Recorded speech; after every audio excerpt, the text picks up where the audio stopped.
안녕하세요. 39세 여성입니다. 나이가 많다면 많고 적다면 적다고 생각하고 있는 제가 이 나이에 수많은 경험을 하게 됐는데요. 이 나이에 이런 일을 굳이 겪어도 되는 건지 혼자 한탄을 할 때가 많아요. 결혼한 여자라면 시댁과 남편 사이에서 많은 일을 겪게 되는데 다른 사람이 다 겪는 평범한 일이 아닌 왜 나만 이런 유난스러운 일을 겪어야 하나 짜증나더라고요.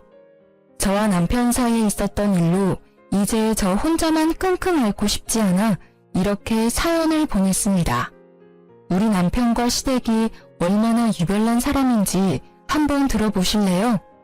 저는 친정엄마와 단둘이 살다가 1살 많은 남편과 결혼했어요. 친정아버지는 10년 전 교통사고로 돌아가셨고요. 친정아버지가 살아계셨을 때도 원래 형편이 좋지 못했어요. 그래서 전 고등학교 다닐 때부터 평일 주말 가리지 않고 매일 알바를 해왔는데요. 근데 친정아버지가 돌아가신 이후부터 엄마와 단둘이 살게 됐고 전 더욱 독하게 마음먹으며 일하게 됐어요. 제가 어릴 때부터 엄마는 가정부로 일했어요. 제가 지금 남편과 결혼하고 나서도 늦은 나이까지 가정부로 일을 하셨고요. 아버지가 하늘나라로 갔기 때문에 남편과 결혼을 해야 할지 고민이 많이 됐어요. 아무래도 엄마 혼자 작은 집에 남아서 지낸다고 생각하니까 마음이 쓰이더라고요. 친정엄마는 자기 신경 쓰지 말고 시집가고 싶으면 마음 편하게 가라고 했어요. 그래서 전 그렇게 무거운 마음을 내려놓고 남편과 결혼했는데요. 그렇게 저와 결혼한 남편은 20대 후반부터 가게를 운영한 자영업자예요. 남편은 오래전부터 본인 사업을 꾸리는 게 꿈이었던 사람이라서 남들이 대학 갈 때 본인은 바로 일하게 됐다고 해요. 열심히 여기저기 가게에서 알바를 하다가 남들은 몇 번 망한 뒤 성공한다고 하는 사업을 남편은 운이 좋게도 첫 가게가 바로 성공하여 가게 3개까지 늘릴 수 있었어요. 그런 남편의 가족은 시어머님, 시누이가 전부예요. 시아버님은 암으로 돌아간 지 몇 년 되셨어요. 그래서 남편이 시어머님과 아가씨를 책임지고 있었고요.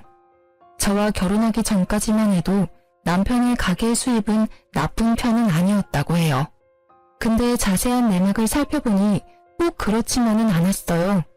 남편이 저와 결혼하기 전 가게 운영이 바짝 잘 되는 것 같아서 매장을 늘린 거였는데 저와 결혼할 무렵부터 가게의 사정이 좋지 않았다네요. 그래서 남편과 결혼 준비하면서 엄청 싸웠어요. 당신 나한테 결혼하자고 프로포즈할 때 돈 많이 모아놨다고 결혼 걱정하지 말라고 했었잖아. 그거 다 거짓말이었어? 요즘 가게 사정 안 좋다며. 가게 사정 안 좋은 거 어떻게 알았어? 엄마가 그래? 아니면 내 동생이? 누가 얘기했는지가 중요해? 어제 당신 보려고 가게 갔는데 없어서 매장 매니저한테 물어봤더니 당신 친구 만나러 잠깐 나갔다고 말하면서 요즘 가게 사정 안 좋은데 사장인 당신은 매장 도울 생각 전혀 안 한다더라. 가게 지금 적자라며 대출금도 매달 나가는데 당신은 오히려 대출금 내야 할 돈으로 매일 탱자탱자 놀고 있다며. 난 당신이 매장 운영 잘 되는 편이고 그래서 매장 3개까지 늘렸다고 하길래 수입이 안정적인 줄 알았더니만 그거 다 허풍이었네. 매니저 말로는 이 상태 계속 유지되면 조만간 폐업도 생각해야 한다고 하던데 맞아? 이 자식은 할 말 못할 말 구분 못하고 걔 말이 맞아. 요즘 가게 사정 안 좋고 당신한테 미리 말 못해서 미안하고 아직 가게 대출금도 아직 다 못 갚았어. 원래 매장 운영 잘 되던 편이라서 내가 굳이 신경 안 써도 됐었어. 다만 최근 몇 달 동안만 가게 매출이 좀 안 좋았던 것 뿐이야. 그동안 장사가 잘 된 편인데 대출금 다 못 갚은 게 말이 안 되잖아. 당신 대출금도 다 못 갚은 수준이면 돈도 많이 못 모았겠네? 그래놓고 왜 나한테 결혼하자고 한 거야? 당연히 너 좋아하니까 결혼하자고 한 거지. 자기야, 우리가 고작 몇 달 짧게 만난 사이도 아니고 이런 일로 헤어지거나 하지 말자. 내가 가게 대출금만 있을 뿐이지 사채 빚이 있거나 한 게 아니잖아. 그러니까 이런 일로 서로 마음 상해하지 말자. 이때 남편한테 숨기지 말고 모든 걸 다 오픈하라고 말했습니다. 남편은 이제까지 돈을 많이 벌고 모아둔 것처럼 프로포즈를 했던 사람인데 알고 보니 그게 다 허풍이었어요. 남편이 저와 결혼하자고 말했을 때 전 감추지 않고 솔직하게 말했었어요. 모아둔 돈이 3천만 원 밖에 없다고 했는데 본인은 많으니까 걱정하지 말라고 하더라고요. 그래놓고 저와 남편이 모아둔 돈 모두 합치니 1억조차 넘지 않았어요. 이 돈으로는 집 구하는 것부터 결혼식까지 준비하는 게 어려웠어요.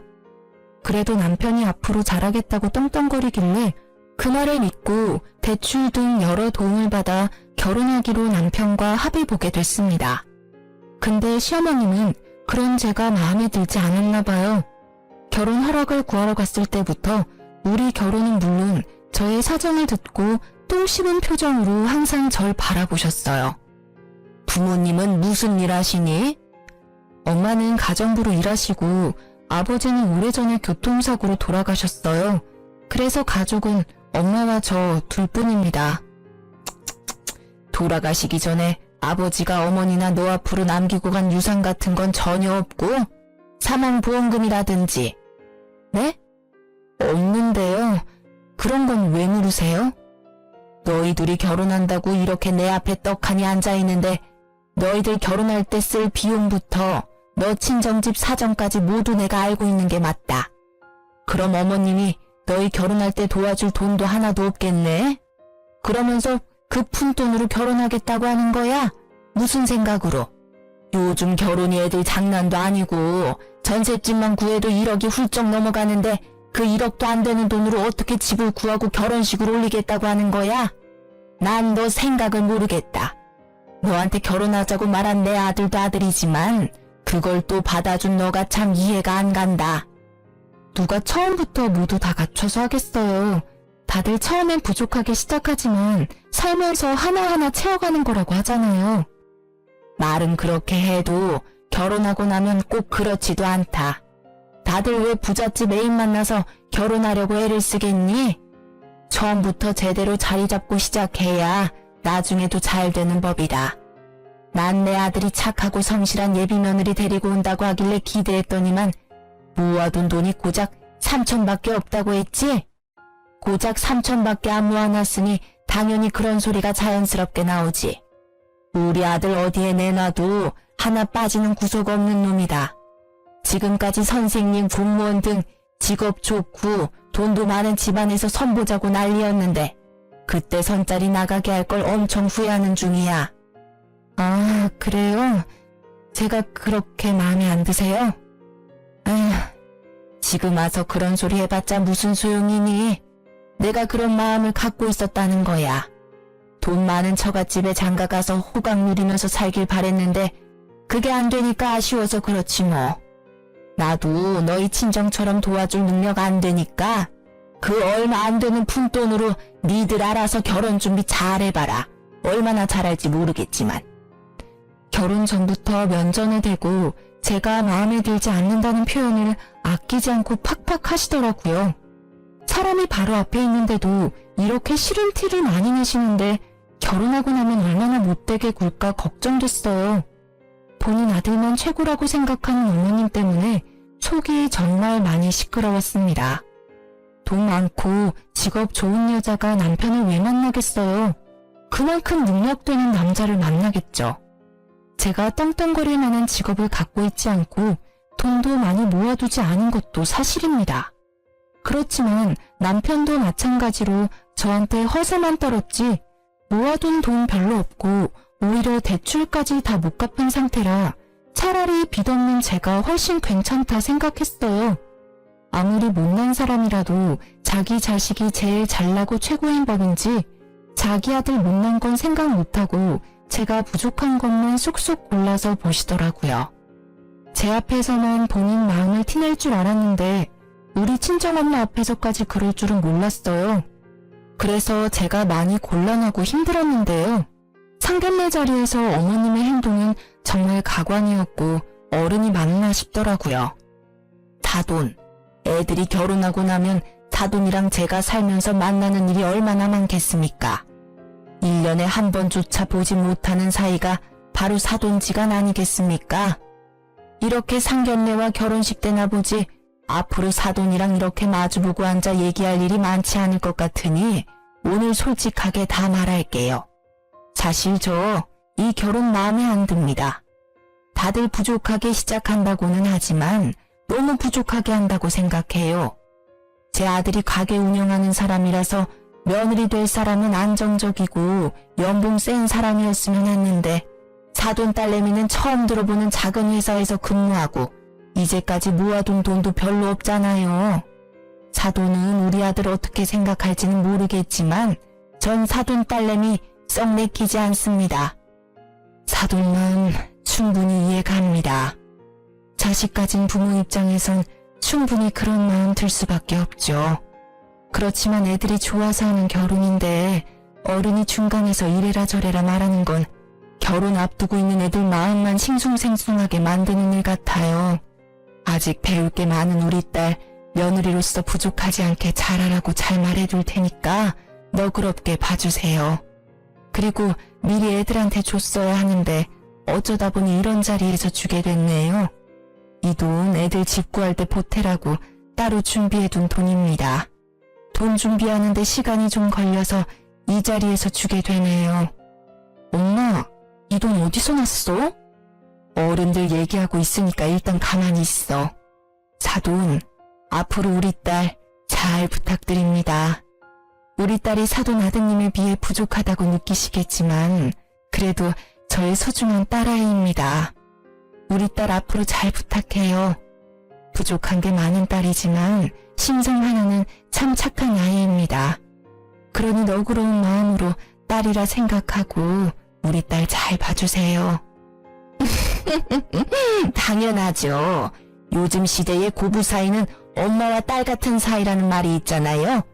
사돈 딸을 제 딸이라 생각하면서 잘 데리고 있겠습니다.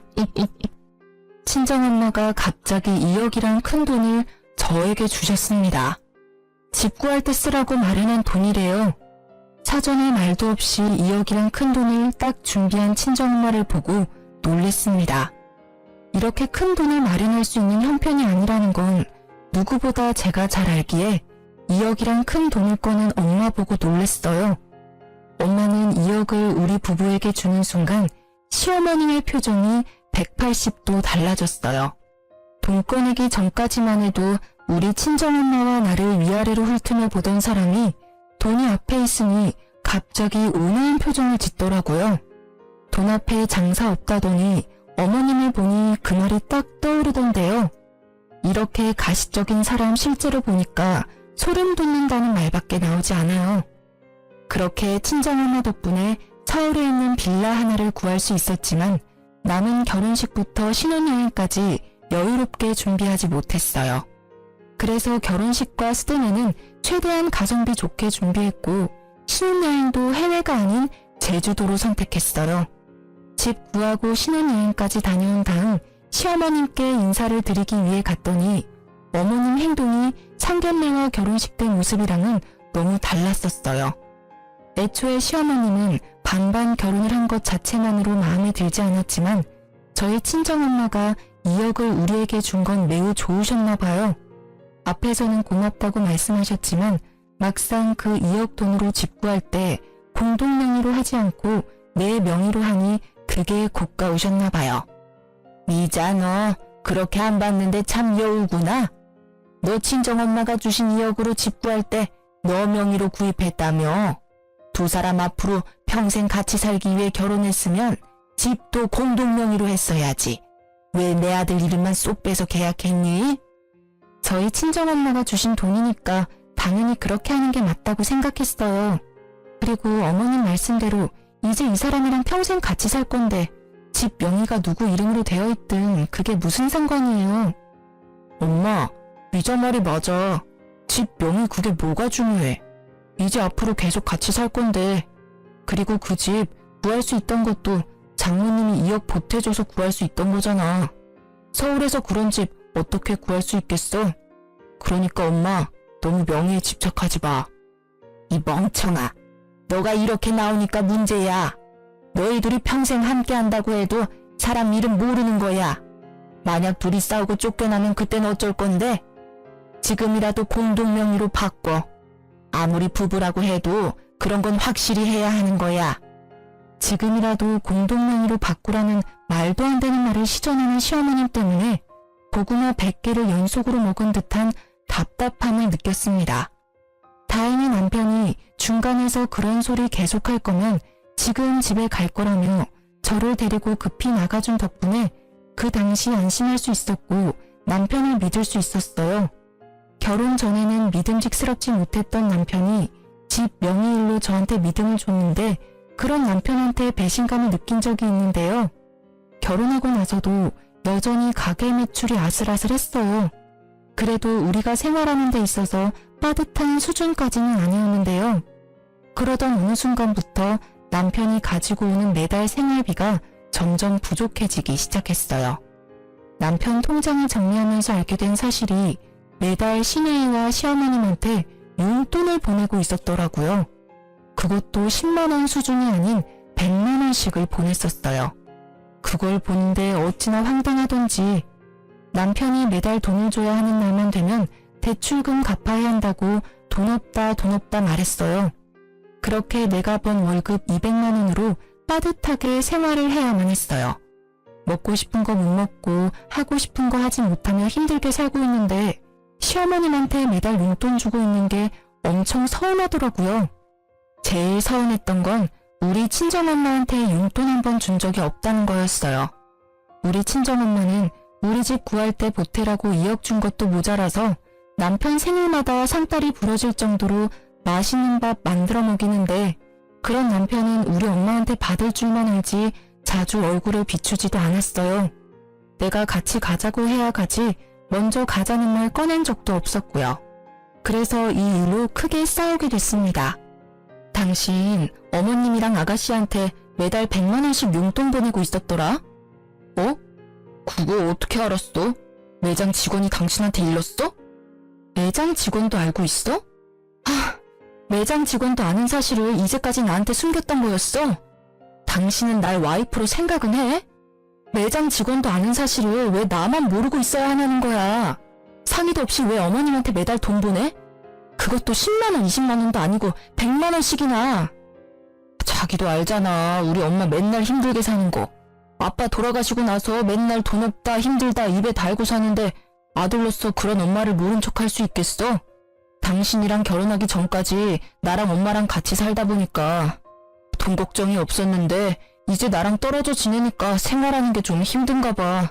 그래서 당분간만 도와주기로 한 거야. 우리 엄마 연세도 있는데 일하기도 힘들고. 우리 엄마도 남편 없어. 혼자야. 우리 엄마는 어머님보다 먼저 남편 잃은 과부라고. 그래도 엄마는 지금까지도 일 열심히 해. 그래서 지금까지 나한테 손 벌린 적도 없어. 어머님은 우리 엄마랑 나이 차이가 얼마나 난다고 연세가 많아서 일을 못한다고 해? 어머님 아직 60대야. 내 친구 시어머님들은 정년퇴직 진작에 했는데도 집에만 있으면 몸이 간지럽다고 심심할 때마다 알바한다더라. 왜 남의 엄마랑 우리 엄마랑 비교해? 그리고 장모님은 원래 꾸준히 일해왔던 분이고 우리 엄마는 아빠가 돌아가시기 전부터 전업주부로 지내셨던 분이야. 어떻게 같을 수가 있어? 뭐가 달라? 남편이 없으면 일할 생각을 하는 게 당연한 거야. 집에만 있으면서 생활 어려운 아들한테 매달 돈 받으면서 지내는 것보다. 어머님 힘든 건 안쓰럽고 내가 하루하루 힘들게 사는 건 안 불쌍해? 자꾸 꼬투리 잡지 마. 내가 술 마시면서 엉뚱한 곳에 돈 쓴 것도 아니고 엄마한테 용돈 몇 번 준 건데 그걸 왜 자꾸 시비 거냐고. 용돈 몇 번? 시비? 당신 말 그런 식으로 할래? 어머님한테 한두 번만 준 게 아니니까 하는 말이잖아. 당신 앞으로 어머님한테 매달 돈 보내기만 해봐. 알아서 해. 이번 달은 이미 어머님한테 돈 보냈으니까 어쩔 수 없고 다음 달부터 그 돈 나한테 줘. 지금 생활 자체가 빠듯해서 적금도 못 들고 있는데 차라리 그 돈으로 적금을 들어야 되겠어. 남편이랑 돈 문제로 자주 싸웠어요. 하지만 달라진 건 없었어요. 한두 달은 어머님께 용돈을 주지 않는 것 같았지만 뒤에서 몰래 주는 걸 몇 번 들킨 적이 있었고 우리 엄마한테 직접 안부 전화를 하거나 찾아가는 일도 없었고요. 아들 같은 사위가 되겠다고 했으면서 아들은 개뿔. 동네 이웃 아줌마 아들보다 우리 엄마를 더 안 챙겨요. 남편이 이렇게 돈 문제로 실망을 계속 주다 보니 남편한테 숨긴 사실 한 가지가 있는데요. 남편이랑 결혼한 지 3년 차가 되었을 무렵 우리 외할아버지가 돌아가셨어요. 저는 그 소식을 듣고 깜짝 놀랐어요. 왜냐면 제겐 외할아버지가 없는 줄 알고 살아왔거든요. 사실 40년 전 엄마가 결혼할 당시에 외할아버지가 가난한 아빠를 크게 반대하는 바람에 엄마는 결국 할아버지랑 연을 끊고 살았다고 해요. 아빠가 죽기 직전에 처음 연락을 드렸지만 그는 장례식도 가기 싫다는 말에 엄마는 마음 깊이 상처를 받아 저에게 외할아버지란 존재도 알려주지 않았다네요. 그런데 그런 외할아버지가 상태가 위독하다는 연락을 받았고 엄마는 30년 만에 처음 병실에 누워있는 외할아버지를 만난 거였죠. 할아버지가 암 때문에 투병 생활을 하고 있었고 몇 년 동안 병원에 있었다고 해요. 엄마는 그런 할아버지 앞에서 펑펑 우셨어요. 일주일 뒤에 할아버지가 돌아가셨고요. 할아버지 유일한 자식인 엄마는 할아버지의 전 재산을 상속받게 됐는데요. 할아버지는 총 30억이 넘는 재산과 서울 중심에 있는 큰 상가 건물 한 채를 갖고 계셨어요. 그걸 모두 엄마가 상속받게 된 거였고요. 한순간에 많은 돈을 얻게 된 엄마는 그런 저에게 이 사실을 바로 알렸고 엄마와 마찬가지로 저도 굉장히 놀랐어요. 처음 본 외할아버지가 일주일 만에 돌아가신 건 안타까웠지만 매일 혼자 살면서 힘들게 가정부 일을 하고 있는 엄마가 안쓰러웠는데 이제 돈 때문에 허덕이지 않아도 되는구나. 이기적일 수 있지만 제겐 다행이라고 생각했어요.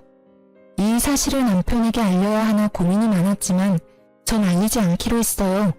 제가 맨날 돈 문제로 고민하는 걸 아는 친정엄마도 굳이 알리지 말라고 했고요. 사실 엄마도 남편과 시어머님을 굉장히 괘씸하게 보고 있거든요. 시어머님은 우리 결혼할 때 도와준 거 하나도 없으면서 정작 우리 엄마한테 이것저것 바라는 눈치였고 게다가 남편보다 내가 아래인 것 마냥 대하는 어머님의 태도가 마음에 들지 않았다고 했어요. 그리고 남편도 날 평생 책임질 것처럼 데려가 놓고 정작 시어머니만 챙길 뿐 고생은 제가 다 하고 있으니 속상하다고 매번 말씀하세요. 그런데 어느 날 오랜만에 본 엄마의 낯빛이 유독 어둡고 요즘 몸에 기력이 없다고 하셔서 대학병원에 데려가 종합검진을 받게 해드렸는데요. 의사 말로는 신장 기능이 너무 떨어져 있어서 당장 혈액투석을 준비하자고 말씀하셨어요. 엄마가 외가 쪽 대대로 신장이 좋지 않다는 건 알고 있었는데 이렇게 빨리 안 좋아질 줄은 전혀 몰랐다며 저도 그렇고 엄마도 너무 속상해 하셨어요. 친정엄마가 아프다고 하는데도 남편은 여전히 친정엄마 보러 갈 생각을 안 하더라고요. 그런 남편을 볼 때마다 얼마나 정이 떨어지던지. 친정엄마가 아프다는 소식을 들은 저는 일을 그만두고 간병인 대신 보필하게 됐어요. 남한테 엄마를 맡기는 건 너무 불안하더라고요. 그리고 제 마음도 좋지 않고요. 그래서 제가 매일매일 엄마 옆에 있기로 했는데 남편은 그게 마음에 들지 않는 모양이에요.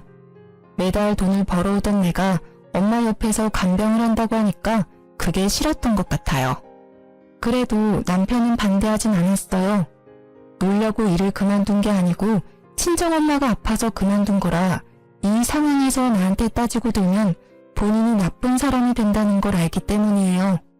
그리고 지난번에 본인이 엄마한테 매달 용돈 드린 걸 들킨 전적이 있기 때문에 저한테 일 그만두는 걸로 트집을 잡지 않더라고요.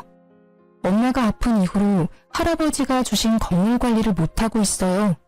병원에 있는 시간이 많고 그럴 기력도 없기 때문에 평일엔 엄마 간병, 매주 주말마다 건물과 집을 관리해 주기로 했는데요.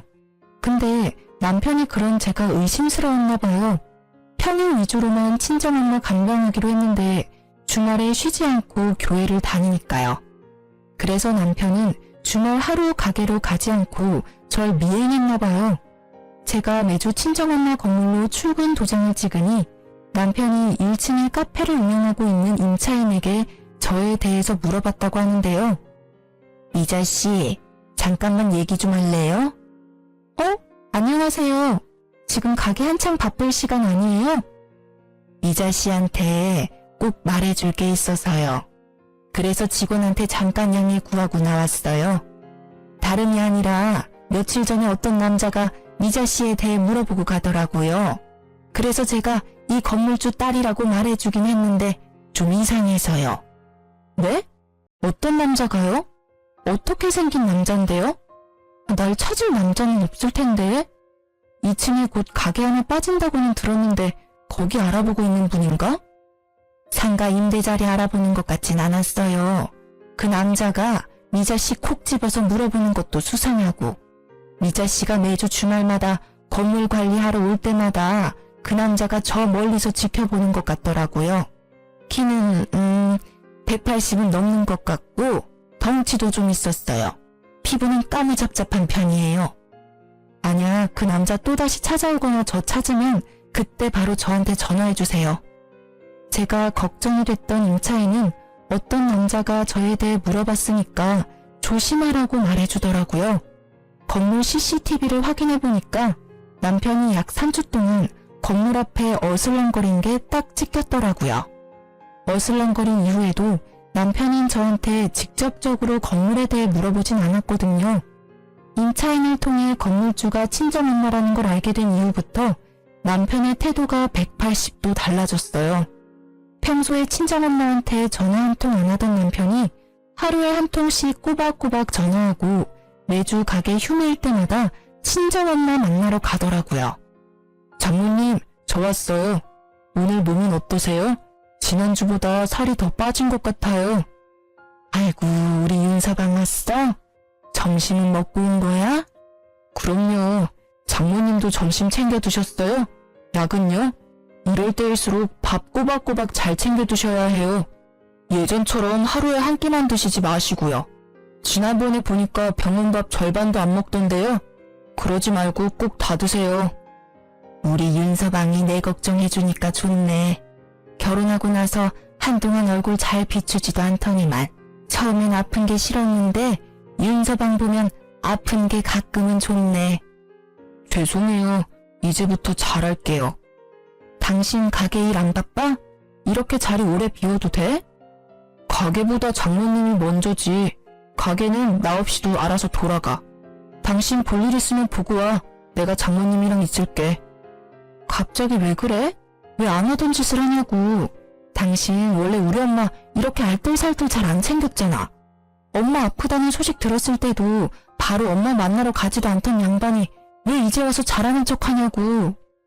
미자야, 윤서방한테 왜 그래?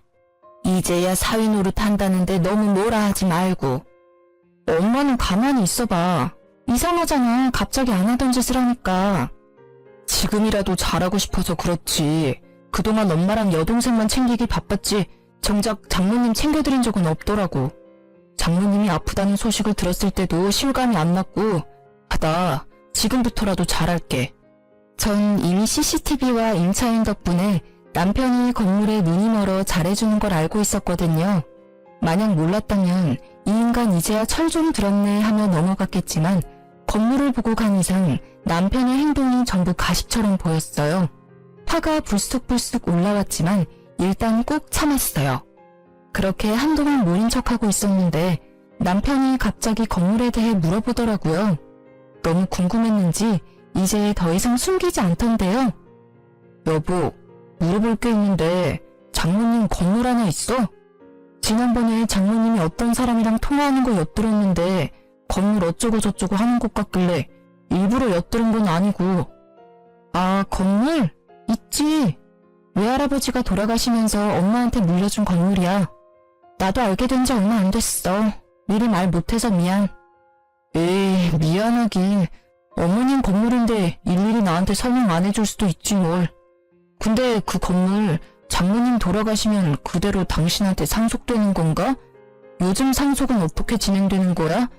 난 아빠가 남긴 유산이 없다 보니까 상속 문제는 잘 몰라서. 그게 왜 궁금해?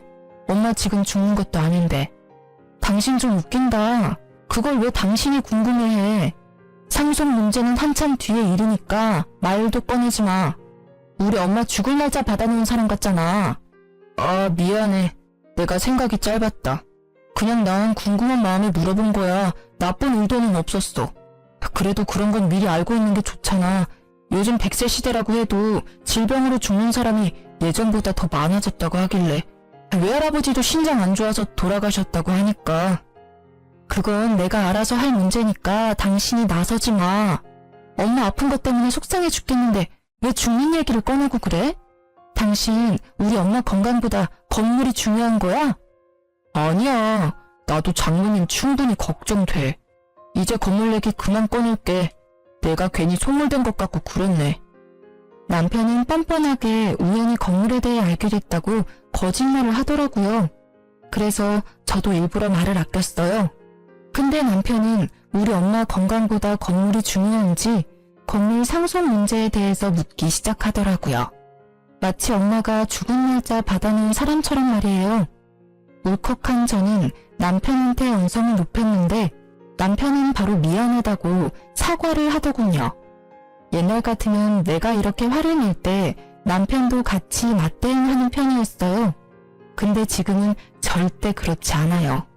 내가 화내면 바로 수긍하고 미안하다고 바로 사과를 하더라고요. 최대한 제 신경을 건들지 않으려고 참는 것 같았어요. 그런 남편을 볼 때마다 원래 이렇게 개선적인 사람이 있나 배신감이 들더라고요. 그러던 어느 날 남편이 먼저 잠든 밤이었어요. 한동안 마음이 편치 않아 잠을 깊이 못 잤어요. 엄마 걱정 때문에 마음 편치 않는데 남편이 자꾸 옆에서 짜증나게 하다 보니 예민해져서 불면증이 찾아왔었거든요.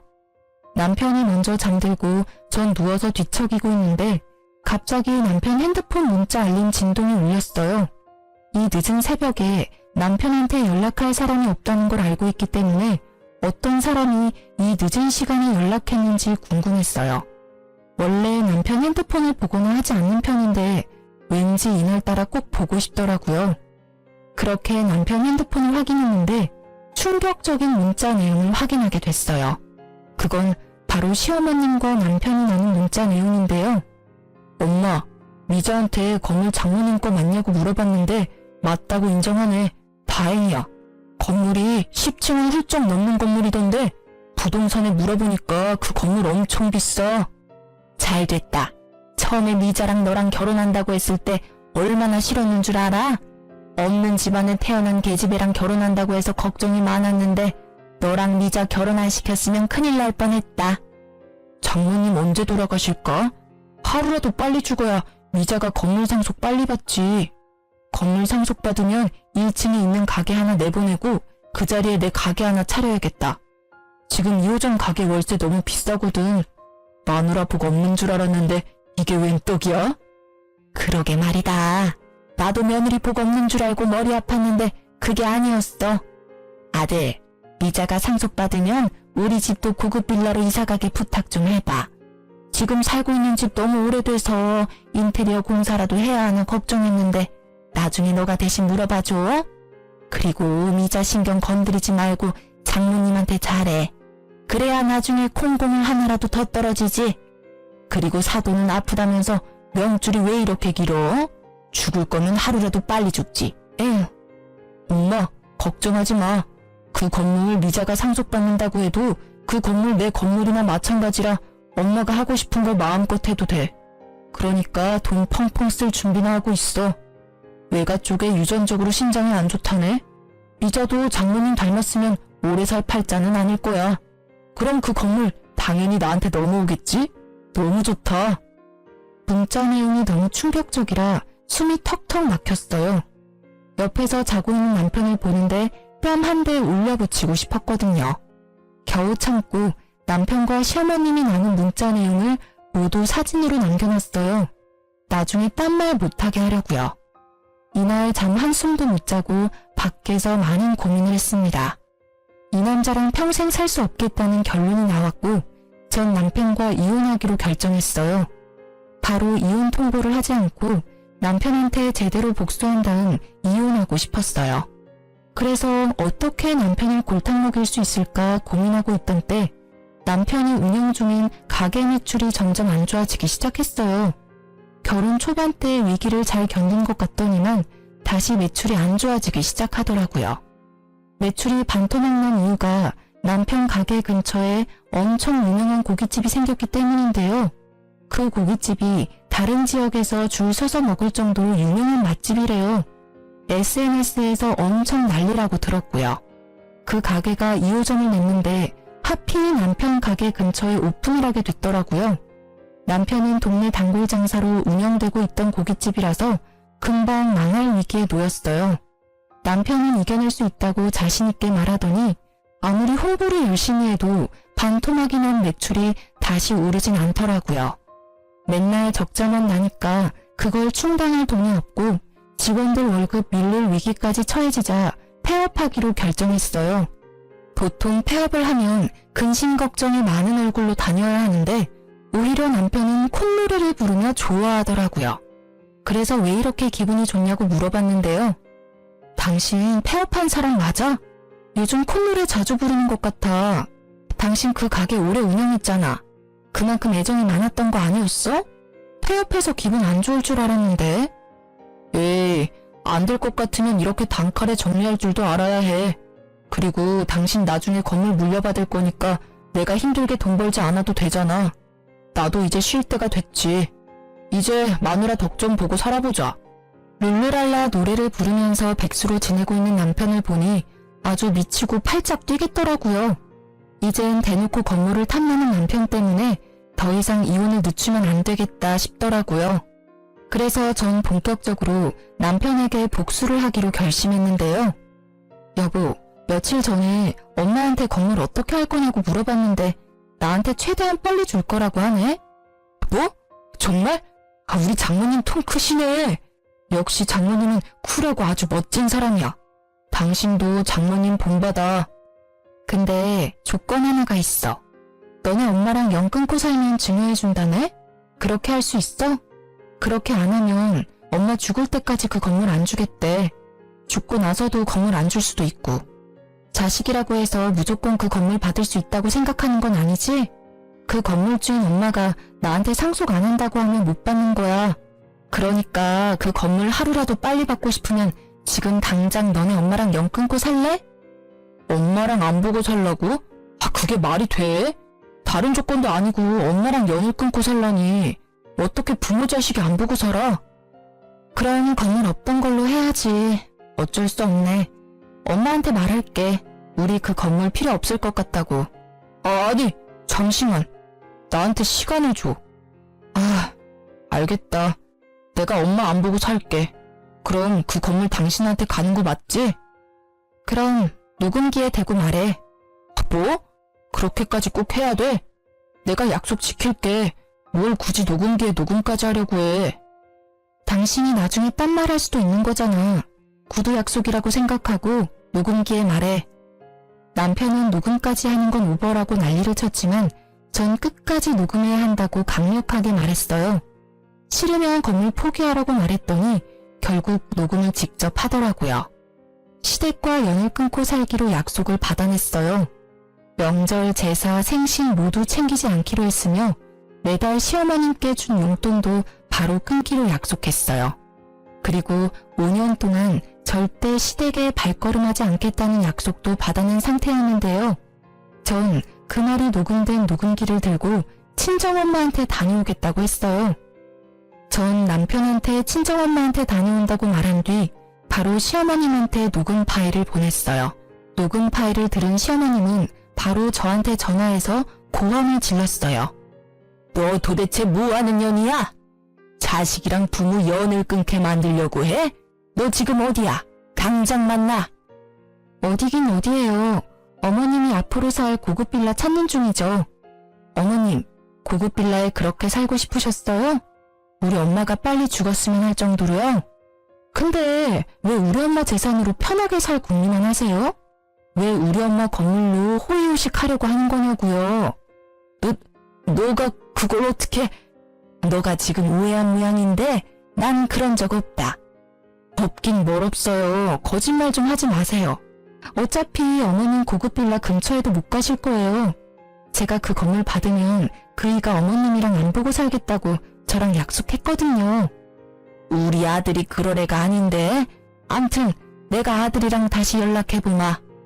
어머님은 당황을 감추지 못하고 바로 남편에게 전화를 해본다며 전화를 뚝 끊었어요. 전 어머님과 통화를 끝내고 바로 이혼 전문 변호사를 찾아갔는데요. 문자 내역부터 남편이 매달 시댁에 100만 원 준 내역까지 모두 보여줬어요. 그리고 이제껏 남편한테 생활비다운 생활비를 받아본 적이 없다고 고작 30만 원 내놓는 사람이라고 말했어요. 그렇게 바로 변호사와 함께 이혼 소송을 진행했어요. 곧 건물 물려받을 생각에 좋아하고 있던 남편은 이혼 소송장을 받고 난리가 났는데요. 갑자기 자기한테 왜 그러냐고 약속한 거랑 내용이 다르지 않냐고 따졌어요. 그런 전 남편한테 난 모르는 일이라고 또 엄마한테 연락해서 물어봐 라는 말을 툭 던지고 전화를 뚝 끊었어요. 남편한테 하루에 수십 통씩 전화가 왔었는데 전 끝까지 안 받았어요. 전 남편과 사이가 좋지 않은 것부터 지금까지 있었던 일에 대해 친정엄마한테 알리지 않았었는데요. 근데 친정엄마는 이 사실을 전부 눈치채고 있었더라고요. 엄마가 이 사실을 어떻게 알게 된 거냐면 남편 때문에 알게 된 거였는데요. 남편이 엄마한테 직접 연락해서 건물 공시지가부터 평수까지 세세하게 다 물어봤다고 하더라고요. 그것도 모자라서 폐업을 앞두고 있는 시기에 생활비가 부족하다고 우리 엄마한테 300만 원까지 받았더라고요. 이 모든 사실을 저한테 비밀로 했고요. 전 열이 너무 받아서 집을 팔기로 했어요. 남편이 꼴 보기 싫어서 잠시 친정엄마 집에서 생활하고 있었는데 그런 엄마한테 이 일에 대해 전해 듣고 제 명의로 된 신혼집을 바로 팔았어요. 한순간에 그 집에서 쫓겨난 남편은 소송에서 패소까지 하게 됐는데요. 패소한 남편은 결국 위자료와 변호사 비용까지 전부 본인이 부담해야 했어요. 다행히 우리 부부 사이에 아이는 없었지만 아이가 없고 결혼 생활이 길지 않다는 점에서 위자료를 많이 받지 못했어요. 위자료 금액은 적지만 그래도 벼룩처럼 내 피를 빨아먹으려고 한 남편과 시댁한테 복수를 제대로 한 것 같아 속이 다 시원했어요. 제가 이혼을 성공하고 난 다음 엄마는 바로 저에게 건물 증여를 해주셨어요. 엄마도 제 간병을 받으면서 제가 빨리 이혼하기만을 기다리고 있었다네요. 건물 소유자가 바로 바뀌면서 전 건물 청소해줄 아줌마를 2명 구하기 위해 구직 사이트에 공고를 올렸어요. 공고를 올리고 바로 1시간 뒤에 여러 이력서와 연락이 왔었는데요. 그렇게 면접 볼 사람 2명을 뽑았고 그 다음날 면접을 보기 위해 만났는데 그 2명의 면접자가 바로 시어머님과 아가씨였어요. 어머님은 절 보자마자 욕설을 날리며 제 머리채를 잡으려고 하는 거 제가 건물 CCTV를 가리켰어요. 아줌마, 여전히 그 못된 성질머리 못 고치셨네요? 제 몸 털끝 하나 건드리는 순간 저 CCTV에 바로 찍히는 거 아시죠? 저 이제 그냥 가만히 있지 않아요. 콩밥 먹고 싶으면 제 머리채 잡으시고요. 또 이 나쁜 계집애, 너가 나한테 어떻게 이럴 수 있어? 내가 이제까지 너한테 어떻게 했는데 한때 가족이었던 사람한테 이렇게 해도 되는 거니? 아니 아줌마, 내 가족이라고 생각한 적 단 한 번도 없어요. 그리고 아줌마가 저한테 며느리로서 잘해주신 적 단 한 번도 없잖아요. 누가 보면 천사표 시어머니였는 줄? 전 절대 합의란 거 없는 사람이니까 돈 많으시면 저랑 한판 붙던가요. 제가 강하게 나가니 전 시모는 찍소리 못하고 주먹만 바들바들 떠시더라고요. 알고 보니 전 시모 집이 팔렸다고 해요. 20평대 노후된 집이 유일한 재산이었거든요. 전 남편이 그 집 담보로 투자를 했다고 해요. 저와 이혼한 후 위자료를 내야 하고 건물까지 가지고 있는 저를 많이 부러워했다고 하네요. 그래서 본인도 건물주가 돼보겠다고 엄마한테 엄청 어필했다고 합니다. 전 남편 말에 넘어간 어머님은 집 담보로 대출을 한 모양이에요. 투자하여 큰 돈을 번 다음 좋은 건물 하나 매입하려고 했었는데 알고 보니 투자자가 유명한 사기꾼이었어요. 그래서 그 낡은 집을 한순간에 경매로 날렸다고 해요. 남편은 당장 돈을 벌기 위해서 일용직으로 일을 했다는데요. 시멘트를 나르는 일이었는데 무리해서 들다가 허리를 삐끗하는 바람에 결국 병원 신세를 졌다고 하네요. 당연히 돈도 못 벌고 있는 상황이고요. 그래서 전 남편 대신해서 전 신우와 신우가 돈을 벌기 위해서 건물 청소 면접을 보려고 이렇게 찾아왔던 거였고요. 근데 하필 그 건물이 제 건물이었던 거죠. 전 예정을 생각해서 일하게 해준다고 말했더니 많이 망설이는 눈치였어요. 아무래도 이혼한 며느리 건물에서 청소를 한다는 게 쉽지가 않죠. 자존심이 많이 상하니까요. 망설이길래 시급 많이 올려준다고 하니 바로 하겠다며 고맙다고 하더라고요. 다음 날부터 두 사람은 청소 일을 하게 됐어요. 나름 고층이라서 청소할 구석이 많았어요. 유리창부터 복도, 계단 등 구석구석 닦으라고 말했더니 손때 하나 없이 전부 닦더라고요. 내 건물이라고 대충 할 생각이면 그만두라고 제가 단호하게 말했거든요. 그렇게 3일 동안 꼼꼼하게 청소를 시켰더니 몸살이 났는지 청소를 못하겠다고 배째라 시전하더라고요. 그래서 전 바로 그 자리에서 해고했습니다. 하루 푹 쉬고 다음날 전 신우가 절 따로 찾아왔는데요. 미자야, 내가 미안하다. 내가 한동안 안 하던 일을 하려고 하니까 너무 힘들어서 그랬어. 한 번만 봐줘. 내가 그럼 더 열심히 일할게. 아줌마, 혹시 보험 들어놓은 거 있어요? 보험? 그건 왜 묻니? 생명보험 기본적인 건 있다만. 잘 됐네요. 남편한테 저희 엄마 빨리 죽었으면 좋겠다고 했죠? 아줌마야말로 지금 죽으면 보험금 받은 자식들이 얼마나 편하게 살겠어요. 애매하게 골병 들면 병원비만 나가지. 정작 자식들한테 떨어지는 게 없잖아요. 일찍 죽으면 고생하는 자식을 얼마나 편하겠냐고요. 그러니까 지금이라도 자식한테 밉보이지 않고 잘하셔야죠. 나중에 어떤 일이 있을 줄 알고? 뭐? 그게 무슨? 내가 그쪽 아들 계산적인 거 알고 깜짝 놀랐었거든요. 돈에 눈이 멀어 부모랑 연도 끊는 자식이 보험금 때문에 무슨 일이라도 못 저지를까? 암튼 아줌마는 평생 자식들 눈치 보며 사셔야죠. 본인이 그따위로 키웠으니 불평불만은 하지 마시고. 제 말을 들은 순간 어머님은 눈을 동그랗게 크게 뜨고 도망가셨어요. 본인이 지은 죄를 알고 있는 거죠. 그 이후로 시댁과 남편을 본 적이 없어요. 어떻게 사는 줄도 모르고요. 이 이야기를 엄마한테 그대로 알려주니 속이 다 시원하다고 했어요. 그리고 지금은 엄마가 다니고 있는 대학병원 근처에 소형 아파트를 하나 구입했어요. 둘이서 살기에 딱 좋은 곳이에요. 예전보다 엄마 건강이 많이 회복된 편이지만 더 괜찮아지면 좋겠어요. 지금까지 제 이야기 어떠셨나요? 돈에 눈이 먼 인간들에게 나름 복수를 해보았는데 여러분들은 어떤 생각을 하셨나 모르겠네요.